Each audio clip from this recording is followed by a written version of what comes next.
When you are struggling, when you are suffering, when something's gone wrong in your life, it is a blessing of Allah. The first port of call is that you change your life in a positive way by connecting with Allah more than you have been.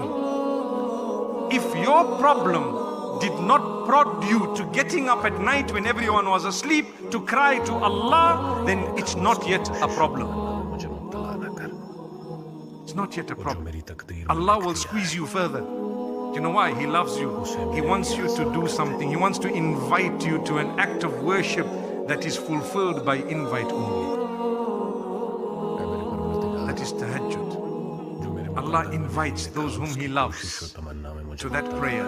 And sometimes the invitation is through squeezing you until you realize, I have to. I will get up, I will cry, I will ensure that I cry and shed tears and beg Allah and continue to beg Allah until He gives me what I want. And I promise you, Allah is all hearing.